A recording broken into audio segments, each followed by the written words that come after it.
This is episode 32 of the Out of the Minds podcast. I'm Sean Oakley. And I'm Sam Cooper, and today we have no guest, but by golly do we have a game. Yes, we did decide to bring you the game we talked about at the end of last week's episode. A game I believe you played against Ricki from Tin Squadron recently. Yep. This game has some backstory. It's not just random practice.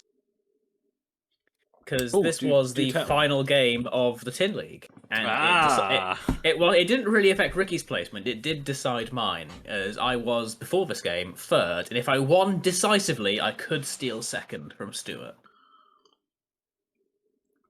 Okay. And whilst we haven't really worked... I think we vaguely worked out what first, second, and third means in the Tin League. At the time, I didn't know. So yeah, let's... So for all I know, I could have been missing out on getting a gauntlet funded by Tin League. No. Third place was third and second were never getting a gauntlet. Hey, look, I can hope. Gotta have dreams. Do you want to do a quick rundown of the list then, Sam? Yeah, so my list is what I've been running for like 2 months now. It's 4 I-3 gunships. 3 of them are the generic Separatist Predator. 1 of them is the Onderon Oppressor, and his pilot ability is after he barrel rolls or side slips, if he's stressed, he gets to calculate. That is a really useful ability, is all I can say about that one. Like, it just feels weird, because you have a red barrel roll, and then if you're stressed and you do a white side slip, you get to calculate. Just nice free actions. Yeah. They all have cluster missiles. The Onderon Oppressor has probe droids. The 3 Separatist Predators all have concussion bombs and delayed fuses, and 1 of them has Kraken. So I'm playing standard quad ships, stacking calculates, getting locks, firing cluster missiles out the wazoo. It's pretty basic, actually. Nice. My opponent, Ricki, I'll admit, Ricki is he's a Fang Fighter player, right? Yeah, if you were going to stereotype Ricki, it would be Fang Fighter. And so I came into this game expecting to see Fen Rao, Old Terok, and something else.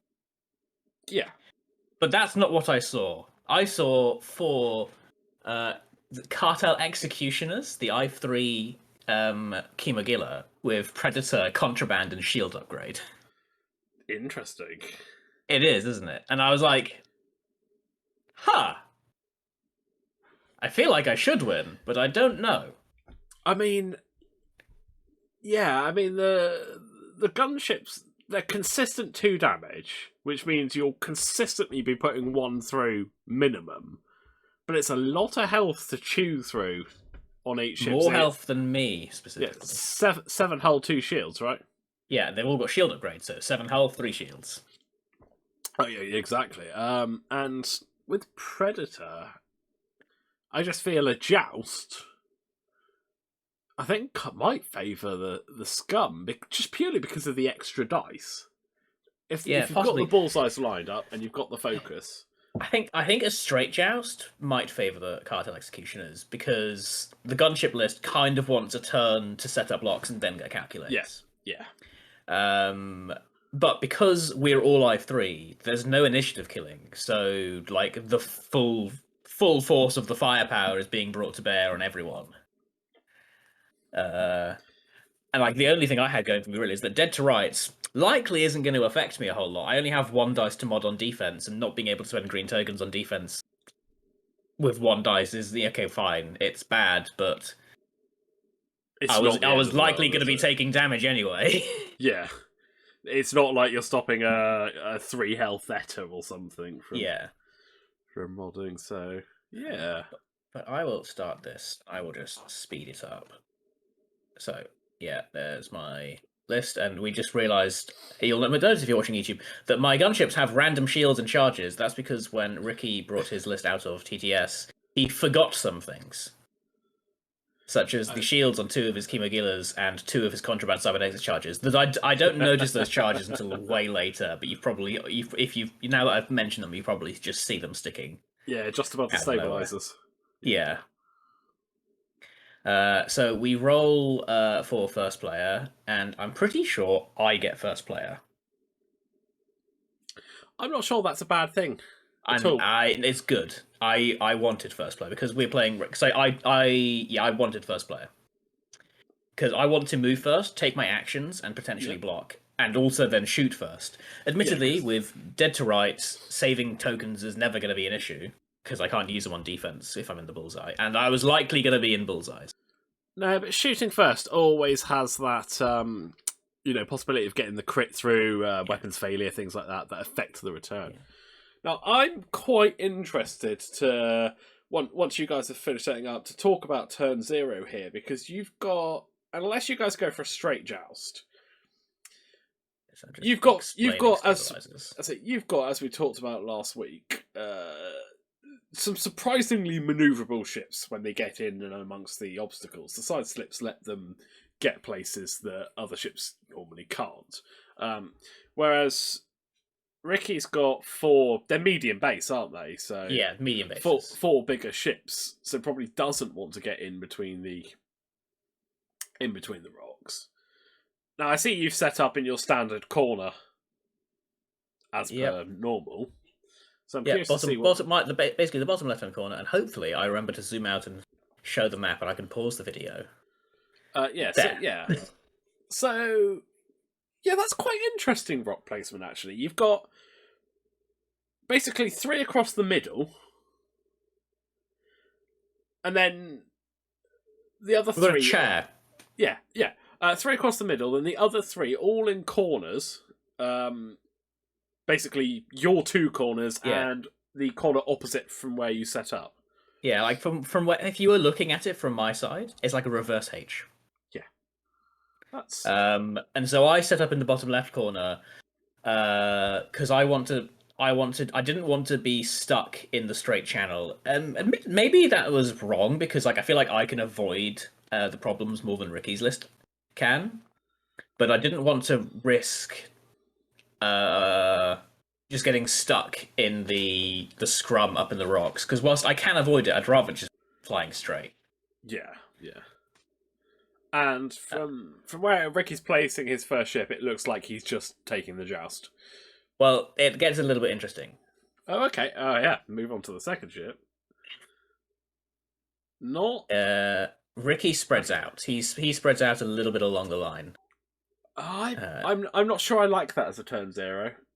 I think you either set up all of your ships away.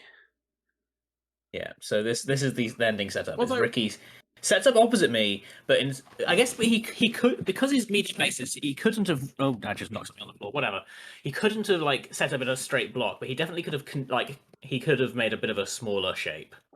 I mean, there's easy enough ways that you can set up with the back 2 at 90 degrees and turn them in behind for a... I will say for one thing, though, is that I feel like in that sort of situation, chances are his front 2 ships are fighting my entire swarm, and his back 2 ships are either fighting me at range 3 or not shooting at all. Yeah, so this way is a way for all 4 ships to be shooting on the same turn. Yeah, sure. You've got to get the turn-ins with the outside 2 perfect for that. Yeah, because either I go straight and we take the joust and he flanks me, or I turn off to the side and he just sort of slowly follows. The problem is, you say he turns in and flanks you, but it's quite hard to flank the HMPs because they've got a half arc. So... Well, I don't mean like flank me as in haha, he's out. No, but you know what I mean. It's gets shots. But I will start this. Although I suppose they're coming in at a slight angle actually because of the diagonal. Probably gives you a better chance of lining up bullseye. Yeah, and I can't remember how important this is, but also, well, no, I spoiler alert, it's not important for the first round of shooting. It also makes it tricky because the cluster missiles, because ideally I want to fire 2 clusters around, preferably double modded, but honestly I'll take it if they're not. And I'd find the countermand cybernetics charges and give them to Ricki. But coming at an angle, it gives them a good chance of not being in the front arc that I can fire cluster missiles off, and then I'm on a 2-dice gun. And all of a sudden we're in a damage race where I'm rolling 2 very reliable dice, but he's rolling 3, and we've both got 1 agility, and that's not really a trade that favours me. Yeah. So before we get going proper, remind me, the action bar on the whatever they call Kilomagilla. I believe it is focus, target lock, red barrel roll, reload.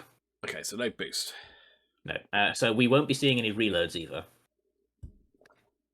Nothing to reload, I believe. Exactly. I'm just fidgeting the camera around because I just literally can't help myself. I've noticed actually when I record back, it doesn't feel like I'm doing this at the time. But anyone's watching the YouTube video, I am flicking around like a madman.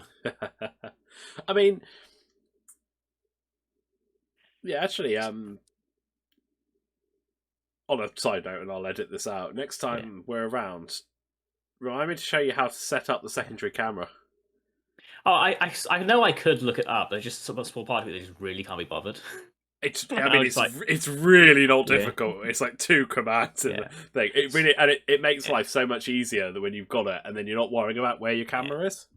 So anyway, I've done my first turn. I've literally this is the most standard of my openings. I'm bringing out a black hole, but TTS for the YouTube, and I do a 2 hard. I flip the stabilizers, and everyone calculates.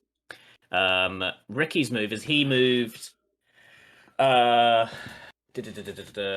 believe he did a couple of 3 straights, a 1 straight and a barrel. He did 3 straights to the left, a 1 straight and a barrel roll, trying to get angle in behind the 2 Kimagillas on his right. So he's basically he's forming a mini block, and the other one is staying out on the flank. So basically, he's approaching me, avoiding the rocks, and just going as fast as he can. I have to admit, that barrel roll on blue, it gives a nice line up of bullseyes between red and blue that you'd be hard pressed for a ship not to be in one of 2 of them. Yeah. So I keep calculates on all of the Separatist gunships. So the Separatist Predators, and the Onderon loses theirs with Kraken. That's usually what I do because the Onderon has more options to gain a calculate. Yeah, mate. The Onderon, it's is it fully execute? Let me double check. I believe it's not. It's just after you barrel roll or side slip. So if you bump and you're stressed, you get a calculate. But I believe you do have to complete the barrel roll. Interestingly enough, although I've never managed to do it because I think doing it is insane. I'm pretty sure the tractor barrel roll is a barrel roll. So if I was stressed and I got tractored and they barrel rolled me, I would gain a calculate. That is interesting. I'm just merely thinking for the future that if it's not fully execute, that doing a red side slip and bumping, and being allowed to take a gain a calculate, calculate at range 0 is going to be quite good, isn't it? So yeah. Although you no, because you wouldn't do it, would you? But you'd still get it, if that makes sense. Yeah. But yeah, I've set my dials. We're all waiting. So I move the probe droid a bit closer, just be like, cool, it's lock time. And standard move too. Like if you're at Sith Taker Open, like guaranteed, these are my first 2 moves, by the way. 2 hard again, I'm side slipping back to the edge of the board and taking target locks on someone within range of the probe droid, hopefully. If you haven't moved far forward, I won't be taking target locks, but the gist is the same. I wanted to get the early locks, and I'm just scattering my locks all along what I'm assuming is going to be the front 2 Kimagillas when they actually engage, which is the green and red on the YouTube video. But it was his far most, from my perspective, his most left ones, the ones that have just literally done 3 straight, and are now up in my grill, as it were. Now I already see this. Sorry, carry on. Yeah, I would say it's action is coming. The Kimagilla who barrel rolled has just gone 3 straight, which is blue, and so everyone's focused.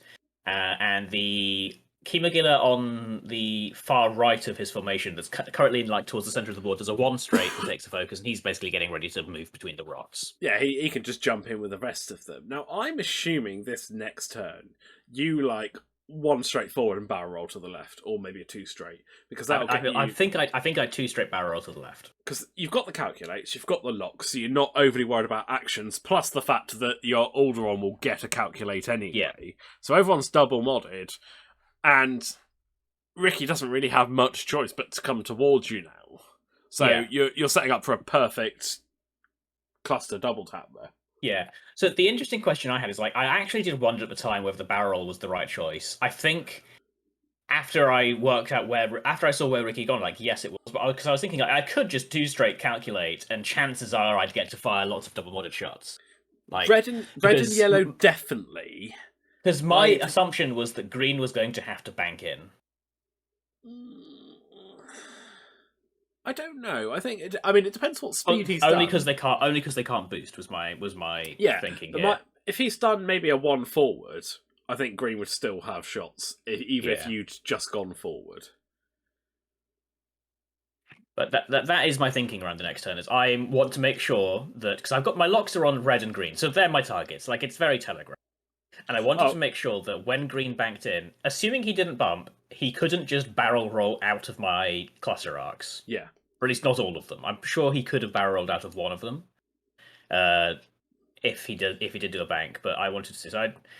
Oh, I don't know what that range check was about. Oh, I think it was just a misclick. So he's shooting my probe droid.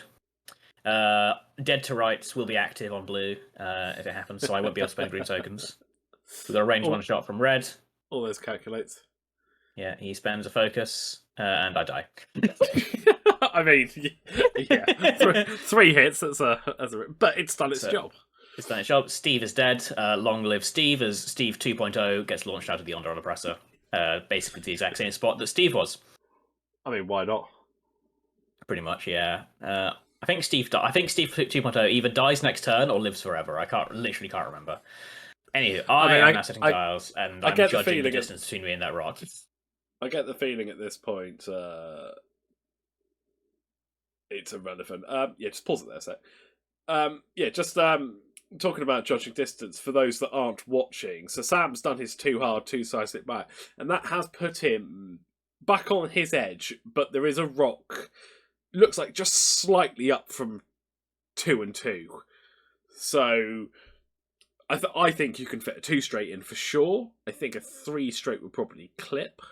And specifically, it's the finger rock. And the way the finger is pointing towards me, so I think a 2 straight either lands me just in front of the finger, or the way my ships are positioned, I'll be either side of the finger. Yeah. So that's which why we were still talking a little about close. The barrel rolls earlier. Noticeably, I'm a blooming idiot. By the way, do you know why I'm a blooming idiot? I've not noticed yet, but I've just launched the probe droid with a 3 straight. Okay. So I know where a 3 straight will land me. Yeah, that's true. That's a very good point, actually. I can literally know it's right there. And actually, that's something I'll touch on quickly while you've brought that up, because we don't talk about it much. There are surprising ways that The pre-measure. The pre-measure, that is a great example. You've done a 3 straight, you know where a 3 straight lands. Is a Pro Droid about the same as a ship? No, it's slightly smaller than a ship base, isn't it? I think it's close enough, but because it's not square, yeah. a 3 straight would be a 3 straight would be a bad idea. I'd be pretty sure I'd be on that rock. And also, green and blue, my right-hand side formation would probably be fine, but I think the Onderon Oppressor would be on the rock. But another thing for people to consider when they're playing is when you do things like range checks.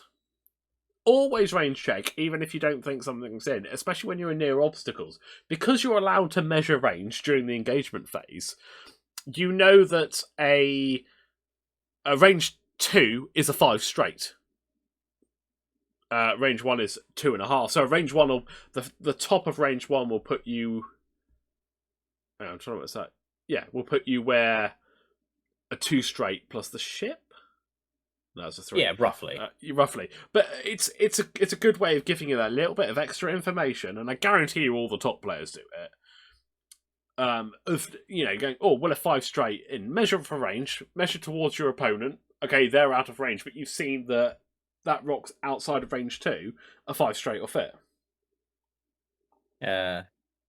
Yeah, and so just for the benefit of the podcast, because I know sometimes it's hard to keep up, in the previous turn I launched my probe droid with a 3 straight from the front of my formation, which means at that point I know exactly where a 3 straight will go, and I then immediately forget that fact, and I spend like 30 seconds trying to work out whether a 2 straight will land me on the rock or not, when I actually literally have physical proof that it can't. Yeah, because the 2 straight will land you at the back of that probe droid. Pretty much exactly, yeah. So, I mean, I don't even know what to say about that one. Well, that's why we're average players, Sam, and not top tier players. But shall we go? Because the next turn Yeah. is. I'm sorry, Ricki. The next turn is the most interesting turn of the game, and we're only 13 minutes into a 50-minute video. I thought it was a turn after, but okay. No, I think you're pretty sure this turn is the most interesting. The turn after is probably the most funny. Yeah, there we go. Okay. Starting in those two straights. Again, looking at the space in between me and the rock, being like, "Oh, does it fit?" Oh, I don't know. It's close. It's so close. There's no way for me to know that a 2 straight would fit there. My probe droid, you're in the way. Yeah. So this next turn is, well, not necessarily the deciding turn, but it definitely tilts it in one way or t'other. And I'll let the game play out as I have dialed in a bunch of 2 straights, and and we're having a little bit of issue with the firing arc that just keeps popping up. But now we know that we're not in range. Anyway, so I moved the probe droid into exactly the position it was before, just in case I need to reacquire locks. I do a 2 straight, and I believe I barrel roll to the left with everyone and forwards. See, now I think this is the correct call, because the older one gets a calculate, everyone else has a calculate. You've got locks, and you're putting yourself in front of Ricky's list. And if it's just your standard dice, I think Ricki has the edge. But when you're being able to get your clusters off, that gives you the edge for the joust. Because, unlike a lot of other ships, your clusters can be double modded on both attacks. Yeah. So, Ricky's first move is his green Kimagilla, his far left one, has enough 3 bank in and is directly in front of my swarm. He does consider doing a barrel roll here. Now, I don't know what he's dialed. In fact, it doesn't matter what he's dialed in with the one behind, because I think a 1 straight still bumps. I think you're right. So I think you barrel roll. It's very close. I think you barrel roll, because I don't think you leave that red in front of your ships when it's got locks and it's going to take cluster missiles with no mods. So I'm pretty sure he doesn't barrel roll. I think he focuses because Ricki has a plan, and that's kill my top right gunship. Okay. And by golly, does my top right gunship get killed? Yeah, but the problem with that is it doesn't get killed, does it? Because you're the same initiative, so... Yeah. And I'm shooting first anyway, so... But he focuses. Okay. So red 1 straight, and it fits. Oh, it does fit, okay. And then he takes a focus, I believe. And then I think blue does a 1 straight, and yellow does a 3 bank, I want to say. Right, I take it all back. Ricky's clearly got this in. 3 straight, I lied. And a barrel roll in now? I mean, he's got arc, so you could just focus. I'm pretty sure he focuses, and he just takes the shot on blue. But I'm like having a look. Yeah, I was like, you definitely got arc on my blue guy, and he takes a focus. So it's time to unload. I go back to my gunships. I start checking arc with the backmost one, and my backmost one has range 2 of the backmost cartel executioner that I have locks on. So I now know that I'm firing 8 cluster missiles. And realistically, one of those should be dead, if not possibly 2 of them. Because they're going to take 12 dice each? Yeah, pretty much. Yeah. And this is it. Like, you hit 2 blanks there, but because of the rerolls that don't cost locks, that's 3 hits. Yep, 3 hits, he rolls an evade, and then I say, cool, bouncing it into green. I don't have a calculator for the second shot, but hey, I've got rerolls. Hit, crit. Hit, crit, blank into hit, crit. It's the great thing about the gunships is the consistency that they're firing at. And I'm not. I think like there's so many of these rolls that like essentially a lot of damage gets done. I kill 1 cartel executioner, and the other cartel gets to 1 health at the end of this. Yeah, because they will suffer anything with one agility. It doesn't matter how much health you've got. If you're range 1 to 2 of all 4 of your gunships, it's yeah. It's just a lot of dice. It's nothing I can say. I'm 3 quarters of the way through. We're getting there. Like we've done it. It is close in the end because like I'm got these double mods, but I'm not. He's rolling quite decent at defense dice. He's saving his focus tokens, by the way, which I actually quite liked. He's just like focus, whatever. We're going for pain. Yeah, because he knows that you're probably going to kill one. So but this is the thing: if you kill 2 of his, and he kills 2 of yours in return, unlikely but possible. That favours him. Even 1 maybe favours him.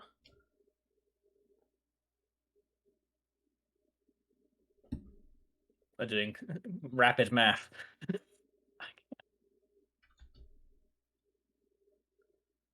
I actually can't remember. I know I killed one not to 1 health. I can't remember which one is which. There we go. Hit crit. This is the. I'm pretty sure. Like a fuel leak or a direct will. So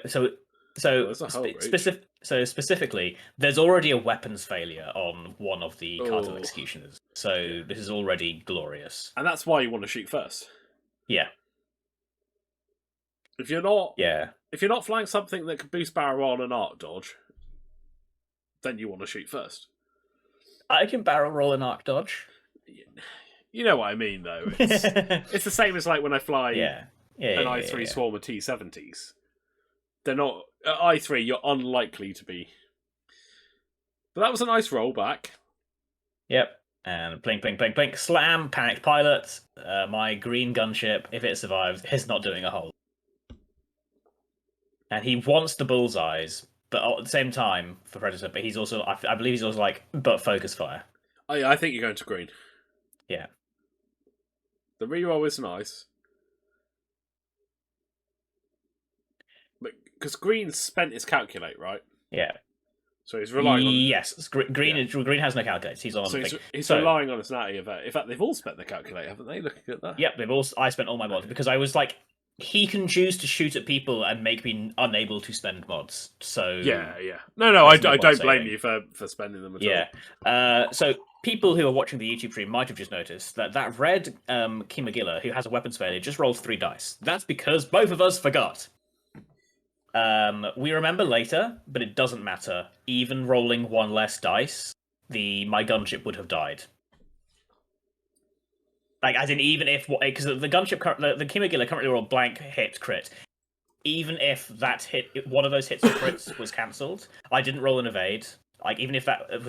my gunship does die anyway, so we were like, it doesn't matter. That's instead of dealing 1 more damage to kill me, you would have dealt exactly enough to kill me. Yeah. So we were like, it doesn't matter. And I, for once, evade an attack. Go gunships.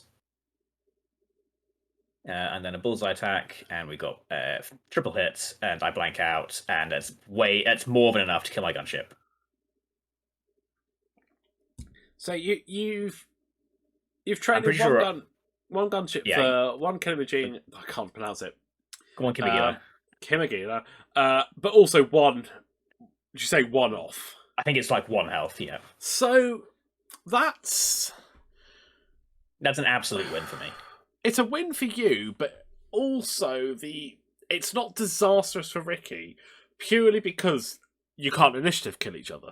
Yeah. So like it's always going to get a shot. If he can make sure that the next one that takes the brunt of your damage, is the one that's on 1 health, and can orchestrate it so the other 2 don't, then he can, and kill another gunship. He can drag this back. Now, I'm assuming because you're facing each other, you drop bombs here. Yes, I do. I absolutely drop bombs, and I don't use them. Because I take it they don't have a stop or anything. The Kimagillas, as far as I'm aware, they don't. If they did, I would have looked like a complete idiot. So, you drop bombs, and... Ooh, actually, what do you... 2 straight everybody? I'm pretty sure red and yellow do a straight maneuver, and I think blue doesn't. No, I don't think I have the size. I think I do something relatively. I'm not side slipping. I think I do something relatively fast, or it's like a 1 straight. Actually, saying that, blue might sneak up past red actually, so you might have that bit of I space can't to remember go. what I've dialed in. I think I either do like a 1 straight or I go fast up to where my probe droid is, trying to block blue. Yeah. Yeah, this is definitely... So currently for the podcast, we're literally facing off each other. I have 3 ships facing his 2. He has 1 on my right hand side that can quite easily come in safely, I reckon. And I'm all stressed, and he is not stressed. But you drop bombs here. That should I absolutely drop bombs. That dissuades him from doing 4Ks, shooting off behind, disengaging. He has to go slow. Yeah. Like, if this was me, I think I probably 1 straight with everybody and accept a bump if a bump comes. Yeah. So I dropped 2 bombs with my back 2 ships, because the other one with the bomb is dead, and... Ooh, I just did okay. I'm a liar. I'm a complete and utter filthy liar. I did a 3 hard with the Onderon oppressor, and I flipped the stabilizers. I don't mind that. It's going to give you arc on yellow. It gives you distance away from the bombs. Maybe a block on blue. That's not a bad thing at all. I think I do a 2 straight with the one behind it, because I'm just keeping him lined up with the other bomb dropper, because now I've dropped the concussion bombs. I got to keep dropping them. Yeah, and also, if blue bumps into red, then your blue and yellow have a shot on. So yeah, my back 2 of my formation of 4, they've just done 2 straights. My Kraken carrier has taken a target lock on the flanking Kimagilla. That's not really so I can shoot at it with him. It's just so I have a mod with the others as well. Because he had the lock on the Kimagilla that died, so he's just taking a target lock to mostly provide mods and have a lock for later. And the blue gunship, my non-Kraken carrier who's left alive, still has a lock on one of Ricki's ships, so just takes a calculator. So Ricki starts popping contraband cybernetics. Okay, that worries me. That worries me a little bit. Well, I'll tell you what. Their 1 hard is red, which is what yellow is about to do. Okay. Yeah, I like that. Come in, face it off. But I can't see blue or yellow 1 harding. No. In fact, I'll get... and barrel rolls. Interesting Double choice stress. for the barrel roll. Yeah, I can't... Why did you do that? I don't like... I think it's because blue is doing a... Yeah, so 5 is... So here we go. Pause for a second. The nearly dead Kimagilla will in fact not shoot again. So he's 4K behind. He has popped contraband cybernetics. No, he didn't even pop contraband. He has 4K'd behind. No, he did pop contraband. He's 4K'd behind my gunships on my bombs. He's going to die. Now I'm not going to judge Ricki because I forget your bombs all the time. But that's got to be what's happened there, because I think anybody looking at that situation screams Sam drops bombs. Yeah. I don't know how much shade I should give Ricki. Like, we were talking about the bombs as we were setting dials. I was like, and I've got bombs, and he was like, yeah, I know. And maybe he was just trying to bait me in thinking like, well, actually, what if Sam fuses it? He doesn't. What if Sam doesn't fuses it in 1 straight? I feel like that he was trying to call my bluff. Because obviously, if I do a 1 straight, I'm still sitting in my own bomb, so I'd want to fuse it. And I'm pretty sure the Kimagilla still makes it over there, and then I'm in sad panda mode. Yeah. But he does focus. He doesn't need to. And so contraband, and then a 1 hard from the blue Kimagilla. And it's at this point the game basically kind of starts to fly away from Ricki, as he's got 1 shot, and one of his Kimagillas is, and the Kimagilla that's shooting at me is double stressed. And there's gonna be bombs next round in the path of the Kimagilla. I just start pumping shots into the Kimagilla, who I have a one of those I have a target lock on, and all 3 of them can shoot. And I just start putting damage in. Yeah. I mean, a couple of these ones I could have had primary shots on, so yeah. Like, I just start putting some damage in, and honestly, the rest of the game is I'm floating around after Kimagillas slowly killing them. I don't lose. Get halved. Sorry, you just cut out a bit for the last little bit there. The rest of the game is I'm flying around these Kimagillas, slowly killing them. I don't lose another ship, and and like I don't even take that much more damage on other ships. So there's unfortunately not much more we can talk about on this game. I'll let it play whilst we chat I mean, because it was there was some interesting. There was interesting, but then it completely just. I think my list got to do exactly what it wants to do. Honestly, I'm not going to say it cost him the game, but I think that 4K with the 1 health Kimijinga was greedy. Yeah, I would have accepted a bump. Yeah, I would have one straighted because I don't know exactly their dial, but I'm guessing that the next turn he would have had enough that he could have gone fast enough to jump over you, got out of range of the next bomb. Honestly, I've one straight bump and then 4K probably does it, right? Yeah. But and I may very well not have a shot. So because he might bump into both of my back gunships. For those guys watching on YouTube, we will leave the end of this game playing, but we wanted to take a quick 10 minutes or so at the end of this episode to talk about the Sith Taker Open coming up in we are attending. Yeah, got a few tin. I think there's 5 tins going up. We at 5, blimey.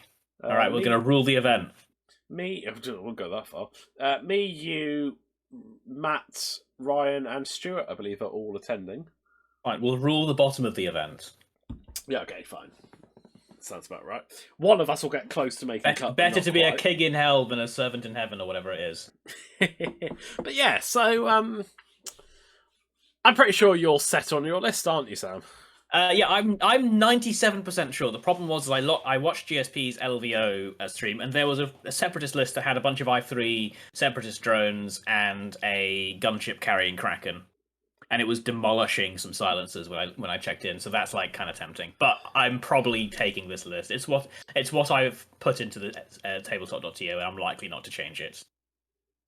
I mean, you've done a lot of reps with this list now. How ironic would it be if I just switch out last second? I mean, it would be very in character. I was gonna say it wouldn't be unknown for either you or me to do that. But if the other one interests you, take it for day 2. Yeah, that's what I say.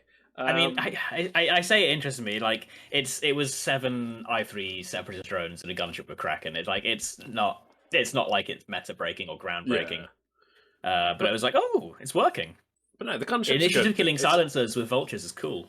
The gunships, I would argue, are a meta list at the moment. Yeah, definitely. So they have their hard matchups, but like they're just solid. I feel like solid is something I need. Yeah, everything has a hard matchup, but if it wins you 4 out of the 6 games, and maybe even the 5th,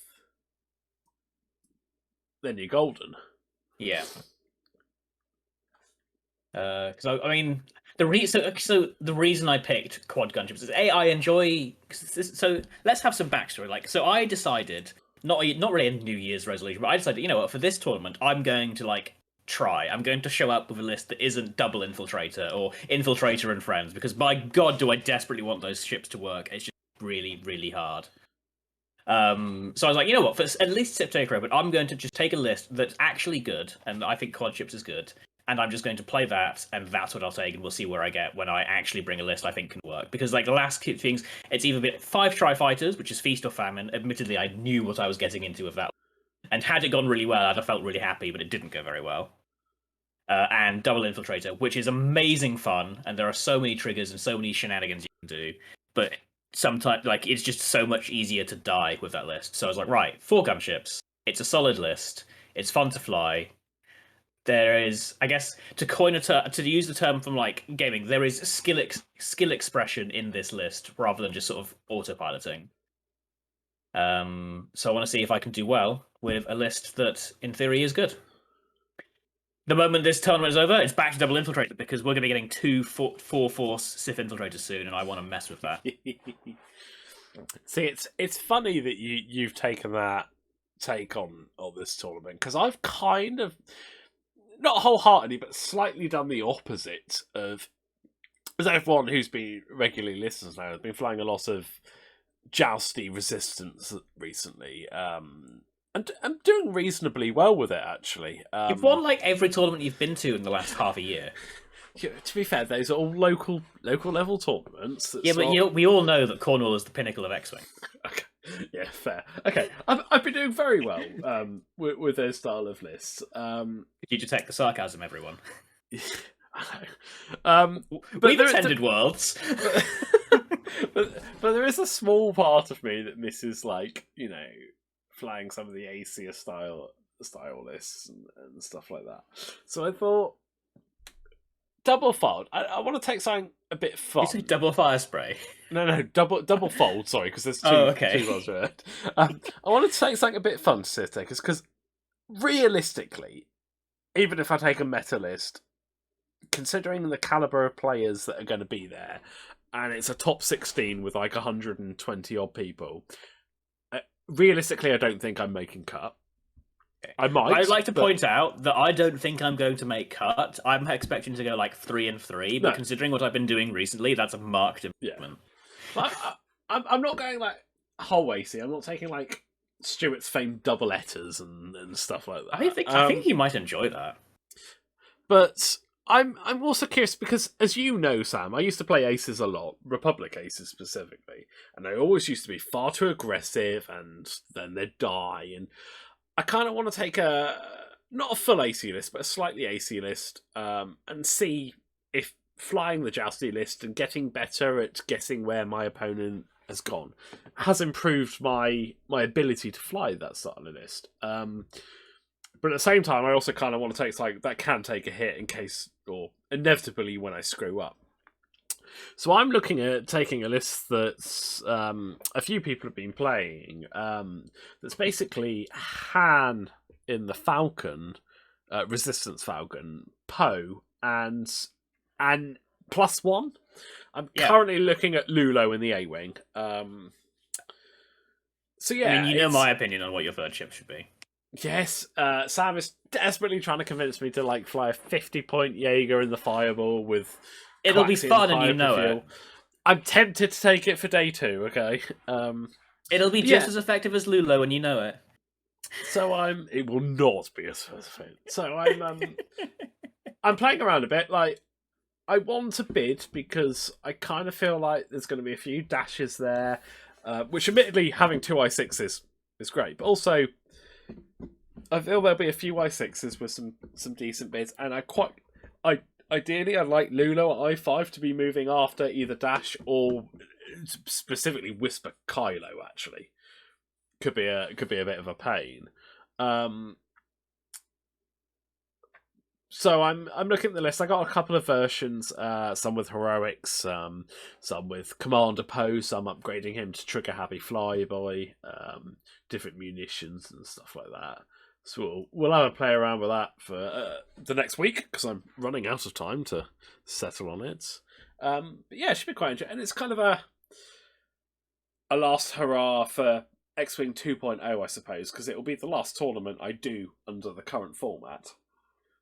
So it'd be quite good to do it as a 3-ship list, because the first tournament I did was admittedly a 4-ship list, but was 2 expensive Jedi aces. It was Anakin and Obi in the Delta B with 2 generic torrents back when you could fit that in.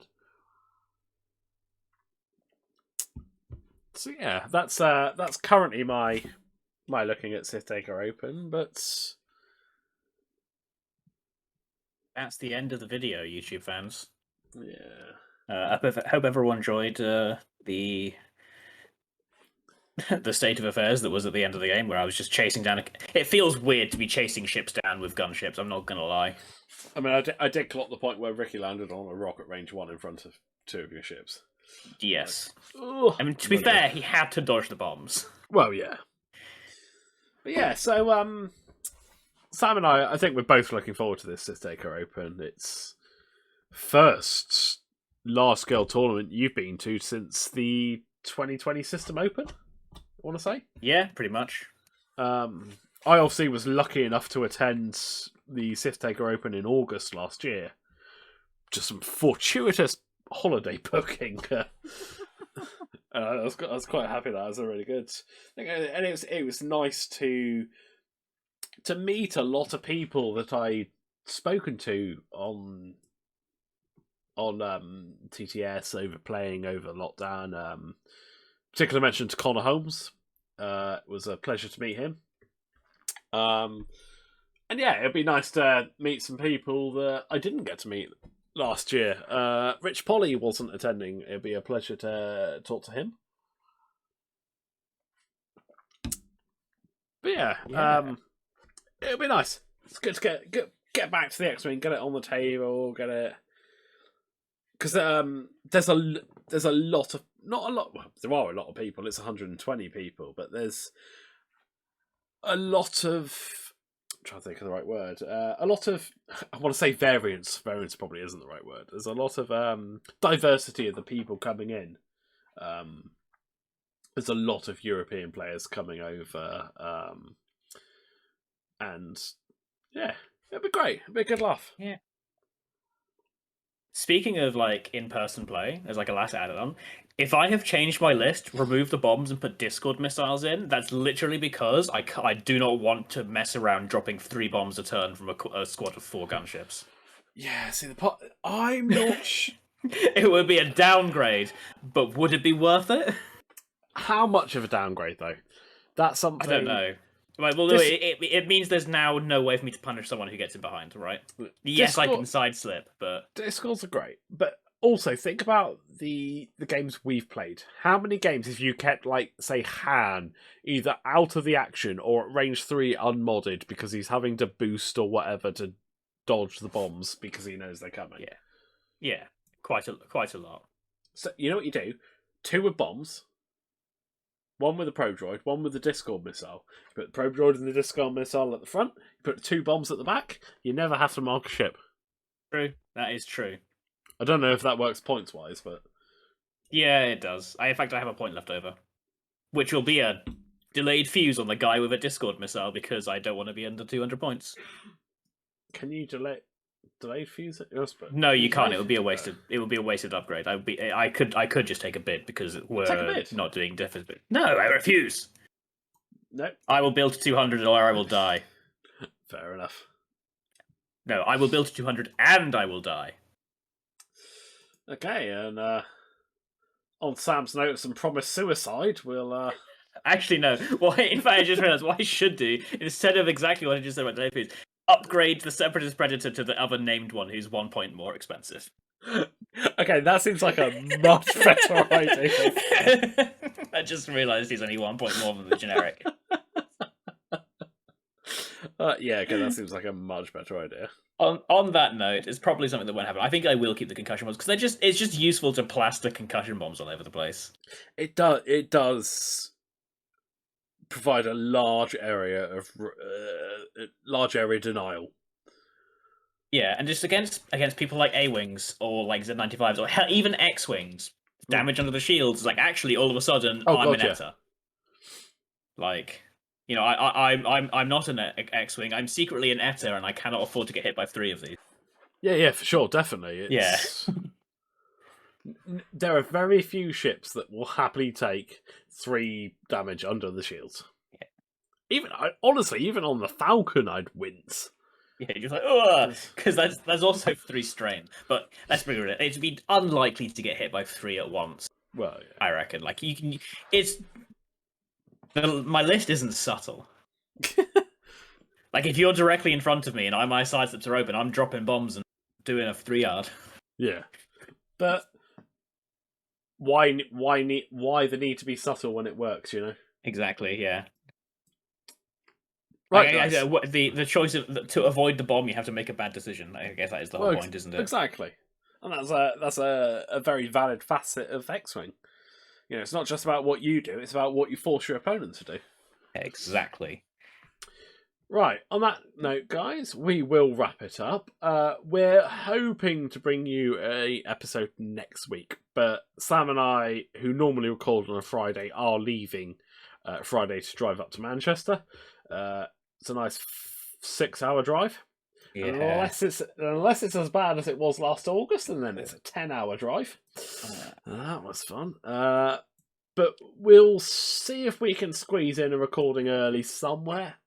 Fingers crossed we can. And if we do, we'll likely upload it Thursday evening before we leave. So yeah, we'll try and get that done. If not, we'll probably record one once we get back on the Monday and maybe just upload a late one. Yeah. Do a damage report. Pretty much. Yeah, it'll either be a preemptive or a damage report. So I mean, let's be realistic. We have such confidence about day one that we were seriously considering bringing Marvel Crisis Protocol to play on day 2. I mean, I'm still going to bring. Let's not kid ourselves here. That was an actual discussion we had. I mean, I'm still bringing my Crisis stuff in case day 2 goes that badly that after 2 games I'm just like, nah. Yeah, I can absolutely chuck my Crisis Protocol stuff in the bag. It's not like I got much. Bring it. Let's do it. Let's go. If it goes badly, screw pivoting to another faction. We'll pivot to an entirely separate game. Fine. They're both AMG official games. That is true. Right, guys. We'll call it there. So I'll just say good night. Good night. Ta-ta. Time for a last hurrah. And onwards to 2.5. Yeah.